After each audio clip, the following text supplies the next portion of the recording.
Good morning, class. This is Mohammad Mohit.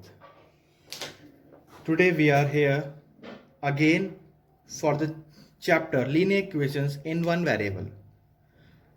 I have seen that many of you having a problem in the exercise 7b in word problems. We have already discussed this exercise, but many of you have unable to solve many of the problems from this exercise. So today we again do some question of this exercise. तो कुछ तो मैंने करा दिए थे. Some are left that you are facing a problem of solving. So first of all we have to discuss question number 8 of this exercise. The question number 8 is this: 2/3 of a number is less than the original number by 20. Find the number. तो first of all we have to assume that number. हम उस number को assume कर लेंगे वो number है क्या. तो मैंने क्या करा, first of all I assume that number should be X. Let the number be X. Now A T Q according to question, जो क्वेश्चन कह रहा है according to question is said 2/3 of a number. उस number का 2/3 of a number मतलब multiply. तो of a number, number क्या था x, उस नंबर का 2/3 इज लेस, कितना कम है, ओरिजिनल नंबर से 20 कम है. ओरिजिनल नंबर क्या है x और इससे कितना कम है 20 लेस है, तो -20. Now solve this. Of means होता है मल्टीप्लाई, तो 2/3 into X equals to x -20. अब मैं क्या करता हूँ, x को यहाँ से शिफ्ट कर लेता हूँ, लाइक टर्म सेपरेट कर लेते हैं. तो 2x/3 minus x equals to -20. यहाँ पे नीचे कुछ नहीं है तो take assume 1. Take the LCM. 3 is the LCM. Now ये आ गया 2x, इसकी मल्टीप्लाई से होगी, this is -3x equals to -20. Now subtract it, ये हो गया -x/3. क्रॉस मल्टीप्लाई करेंगे तो 3 पहुंच जाएगा इसके साथ में, तो that is -60. Now minus minus cancel out, तो the value of x is 60. मतलब वो नंबर क्या था 60 था. तो you can write the number equals to 60. We can solve by this. ये वाला क्वेश्चन हमारा सॉल्व हो गया है. Now question number 10. 2/3 of a number is greater than 1/3 of a number by 3. मतलब कोई एक नंबर है, उसका 2/3 उसी नंबर के 1/3 से 3 ज़्यादा है, 3 मोर है. हाँ सपोज मेरे पास एक नंबर है 20, इस 20 का मैं 2/3 कर दूं और इसी का मैं 1/3 कर दूं, तो जो वैल्यू आएगी वो इसके 1/3 से ये वाला नंबर 3 मोर है, 3 ऑलरेडी ज़्यादा है. तो क्या करेंगे, इसमें हम 3 ऐड कर देंगे, तो दोनों की वैल्यू क्या होगी, इक्वल हो जाएंगी. तो इसी तरीके से उसको सॉल्व करेंगे. तो first of all we have to assume that number be x. तो let the number be x A T Q according to question. ये बोल रहा था 2/3 ऑफ अ नंबर, उस नंबर का 2/3 ग्रेटर है 1/3 ऑफ अ नंबर, उसी नंबर के 1/3 से कितना ज्यादा है 3 ज्यादा. तो ये ऑलरेडी 3 मोर है, अगर मैं इसमें ऐड करूंगा तो ये और बड़ा हो जाएगा. तो दोनों को इक्वलाइज करने के लिए या तो मैं यहाँ +3 कर दूं या यहाँ पर -3, तो दोनों की वैल्यू सेम आ जाएगी. Now separate the like terms. हम दोनों को सेपरेट कर लेंगे लाइक टर्म्स को. x 2x/3 minus 1x/3 equals to 3. Transposing की मैंने, that's why the sign will be change. तो 3 इज द एलसीएम. तो we can directly subtract both the numbers. We can also write x, 1x का खाली x भी लिख सकते हैं like this. 2x minus 1x that is x, and we do the cross multiply. 3 3 is 9. तो the value of x will be 9. तो वो number क्या था हमारे पास 9. तो therefore the number equals to 9. तो we can solve the question number 10 like this. Now question number 16. The question number 16 is based on the currencies. It is based on the currency and number of the notes or rupees. ये बोला sum of 500 rupees 500 is in the form of denominations of rupees 5 and 10। मतलब ये कह रहा है हमारे पास 500 रुपए हैं और उस 500 रुपए में कुछ 5 रुपीज के नोट्स हैं और कुछ 10 रुपीज के नोट्स हैं। कितने हैं ये हमें नहीं पता, 5 रुपीज कितने हैं और 10 कितने हैं नहीं पता, but the sum of all the number of notes, so हम रुपीज में कन्वर्ट करेंगे तो वो 500 बैठेंगे। If the total number of notes is 90, मतलब ये बता दिया कि टोटल दोनों का जो सम है, मतलब 5 के नोट और 10 के नोट का सम 90 है। तो आपको बताना है find the number of each type, उसमें 5 के कितने रुपीज हैं और 10 के कितने हैं, हमें ये बताना है इसके अंदर। तो हमें ये तो क्लियर हो गया कि दोनों का सम 90 है, दोनों मिलाकर 90 है। अगर मान लेते हैं इसमें से 50 नोट 5 रुपीज के हैं तो बचे हुए 10 के होंगे, मतलब 40। तो इस तरीके से हम एज्यूम करेंगे। तो पहले किसी एक का एज्यूम कर लेते हैं।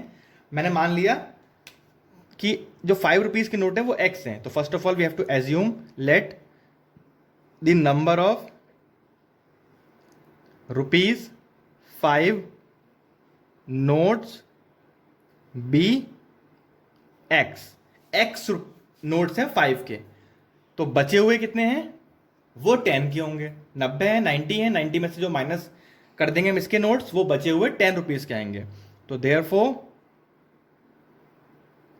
Number of rupees 10 notes will be, वो अपने आप कितने हो जाएंगे 90 माइनस एक्स, क्योंकि जो उसमें से जो माइनस करके आएगा वही 10 के होंगे। कैसे होगा, जैसे 90 हमारे पास नोट्स हैं, 50 हमारे पास हो गए 5 रुपीज के, 50 इसमें से माइनस कर दो, बचे हुआ है 40, तो 40 हो गए 10 रुपीज के नोट्स। कैसे आया ये, माइनस करके। तो वही मैंने किया, 10 इसमें से 10 टोटल नोट्स में से 5 रुपीज के नोट्स माइनस कर दिए, वो इसके नोट्स आ गए। ठीक है, और टोटल हमारे पास कितनी करेंसी है 500। अब करते हैं ATQ, अब यहाँ इक्वेशन फॉर्म करते हैं अकॉर्डिंग टू क्वेश्चन। अब सपोज दैट आपके पास 5 रुपीज के 5 नोट्स हैं, तो आपके पास कितने रुपए हो गए 5 5 जो 25 रुपीज। अगर आपके पास 5 रुपीज के 6 नोट्स हैं तो कितने रुपए हो गए 30। ऐसे ही तो करते हैं।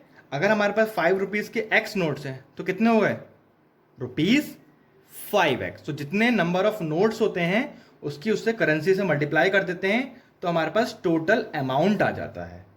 तो वही हम यहां पर करेंगे। तो 5 रुपीज के कितने नोट्स थे हमारे पास x, तो 5 की मल्टीप्लाई हो जाएगी x से। ये हो गया 5 की करेंसी, 5 के कितने नोट्स हमारे पास, कितने रुपए हमारे पास बैठ गए। अब अगर मैं 10 के मेरे पास 2 नोट्स हैं, it means 20 rupees. If I am having 5 notes it means 50 rupees. अगर मेरे पास 10 के x नोट्स हैं it means 10x, total value 10x हो गई। तो if I am having the number of notes of 10 will be 90 minus x, तो इसकी multiply मैं कर दूंगा 10 से। अब ये बोला the sum of both the currencies, both the notes, currency of the notes, मतलब दोनों जो हमारे पास नोट्स है 5 के और 10 के, दोनों का जो सम है हमारे पास, जो टोटल सम है, टोटल रुपए हैं वो 500 है। तो दोनों का जो सम है जोड़ने पे तो आएगा, दैट इज 500। ये हमारी इक्वेशन फॉर्म हो गई। अब यहां से हम नंबर ऑफ नोट्स निकाल सकते हैं।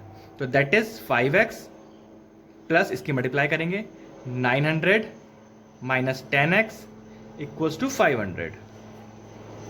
Now separate the like terms and solve it. 5x minus 10x it is minus 5x equals to 500। ये वहां transposing minus 900, 5x equals to ये हो गया माइनस 400, ये क्रॉस मल्टीप्लाई कर दी that is minus 5, minus minus cancel out, 5 1 जा 5, 5 8 जा। तो the value of x is 80। मतलब हमारे पास x की वैल्यू 80 आ गई। इट मींस x हमने किसको एज्यूम किया था, नंबर ऑफ नोट्स ऑफ 5 के नोट्स को हमने एज्यूम किया था। मतलब मेरे पास जो 5 रुपए के नोट हैं वो कितने हैं 80 नोट्स हैं। अब बचे हुए कितने बचे, टोटल 90, 80 माइनस कर दिए 10, इसका मतलब 10 रुपए के नोट मेरे पास 10 ही है।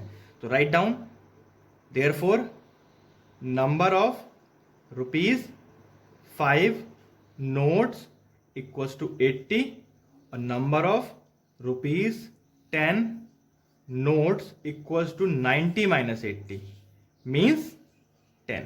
तो 10 नोट मेरे पास 10 रुपीज के हैं और 80 नोट मेरे पास ₹5 के हैं। Now question number 18, it is based on the age. ये एजेस वाले क्वेश्चन है, रीड करता हूं। Question number 18, Raju is 19 years younger than its cousin. Younger मतलब होता है छोटा। राजू जो है अपने कजन से 19 साल, 19 ईयर्स यंग है मतलब छोटा है। After 5 years there edges will be in the ratio 2:3। Find the present ages, मतलब हमें इसकी इन दोनों की प्रेजेंट एज निकालनी है अकॉर्डिंग टू दिस कंडीशन। तो राजू हमें पता है छोटा है and his cousin is elder. तो first of all we have to assume their present ages. First of all, I am going to assume the age of Raju. So let the Raju's present age be X years. Units लिखना compulsory है। अब राजू का जो cousin है वो क्या है 18 years old. ये छोटा है तो 18 ईयर बड़ा होगा। Therefore his cousin's age will be x plus 18 years. Sorry, 19 years older. So x plus 19 years. Now, according to the situation, according to the condition, we have to solve this condition. ये बोल रहा है after 5 years, 5 साल बाद। अगर आज ये 10 साल का है तो 5 साल बाद 15 का हो जाएगा, मतलब, और वो अगर 15 का है तो वो 5 साल बाद 20 का हो जाएगा, मतलब दोनों ही 5-5 साल बढ़ रहे हैं। तो राजू जो दोनों का जो रेशियो है वो 2:3 है। तो अगर आज राजू x ईयर का है तो आफ्टर 5 ईयर्स राजू की एज हो जाएगी x + 5, 5 उसमें ऐड हो जाएगा। If his cousin's age will be this, और ये 5 साल बाद ये भी बढ़ेगा तो ये आ जाएगा x + 19 + 5। अब आप सोच रहे हो मैंने इसको फ्रैक्शन में क्यों लिखा, क्योंकि ये रेशियो की बात कर रहा है।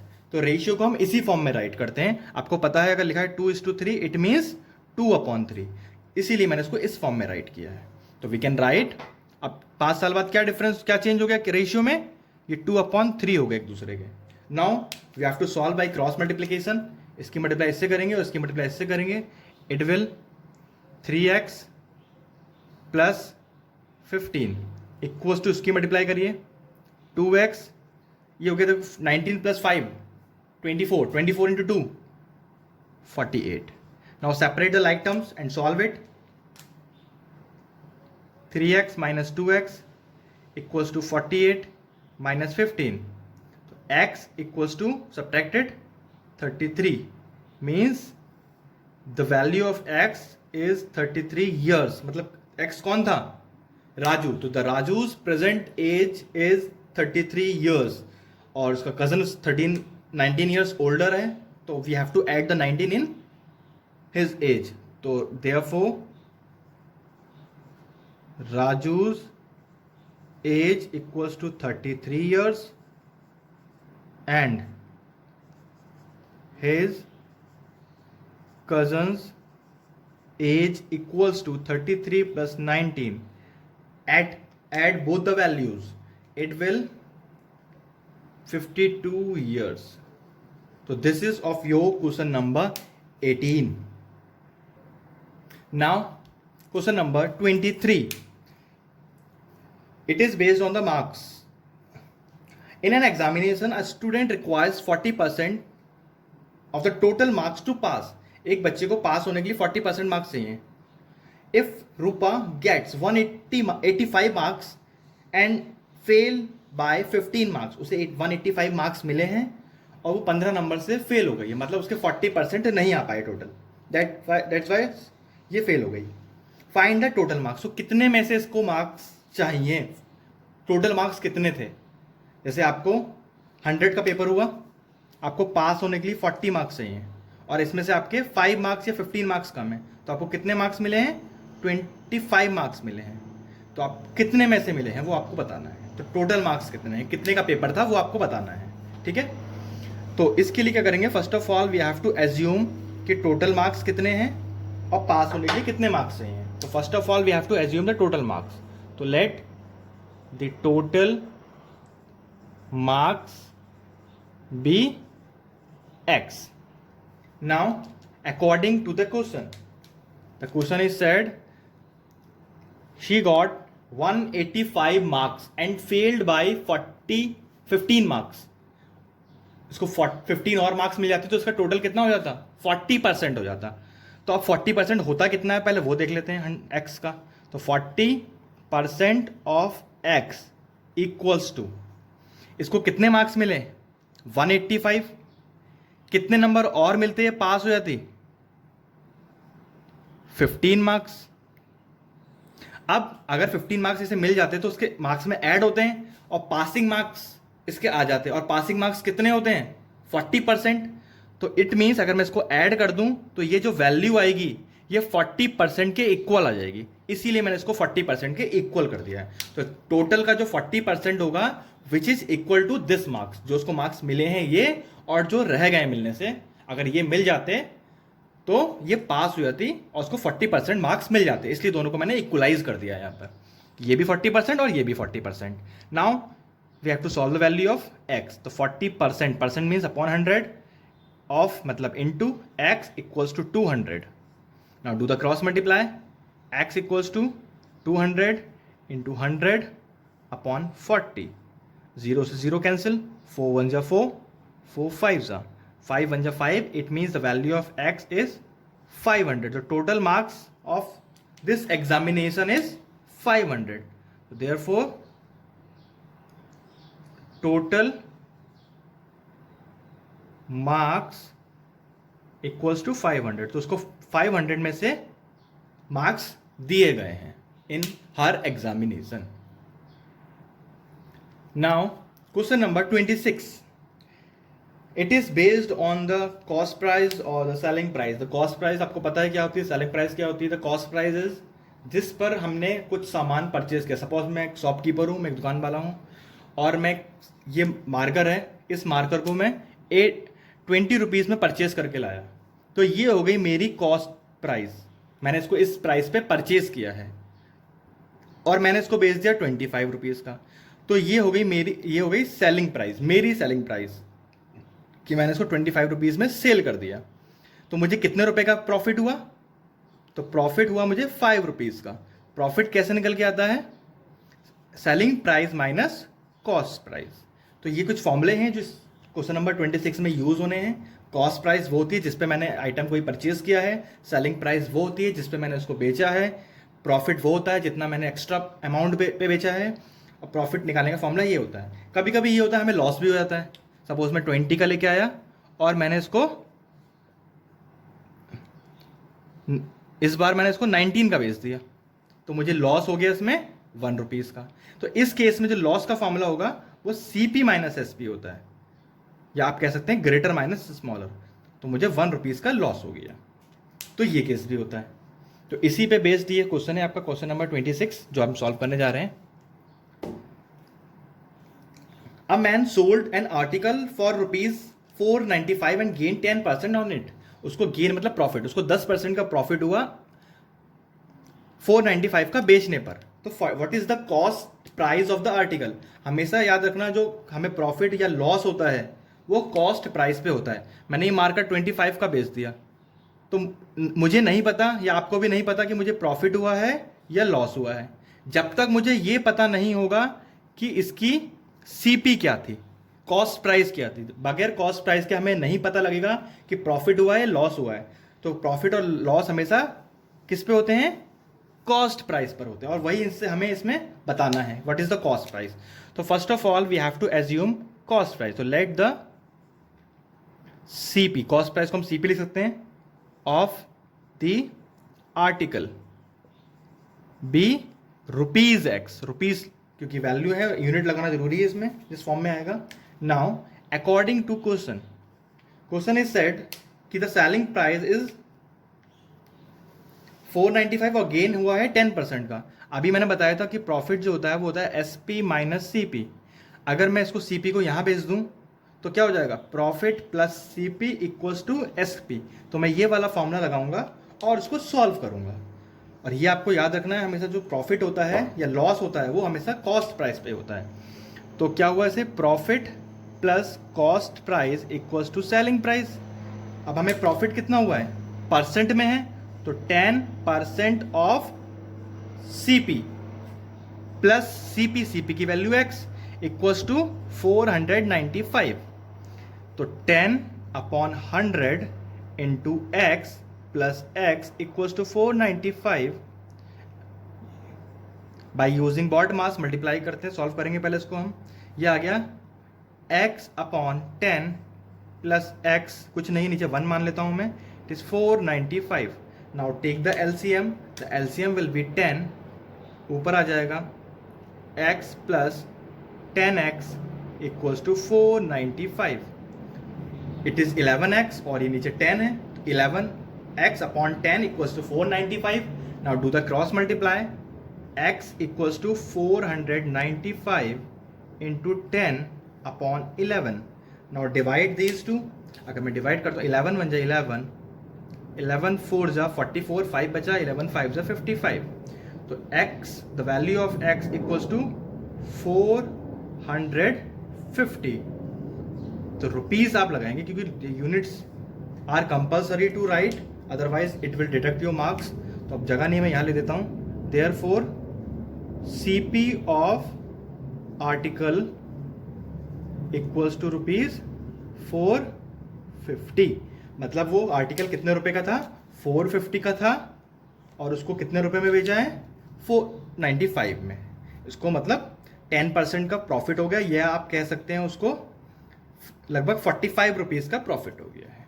तो these are the queries which we have discuss today, जो आपको प्रॉब्लम्स थी, जो आपने पूछी थी।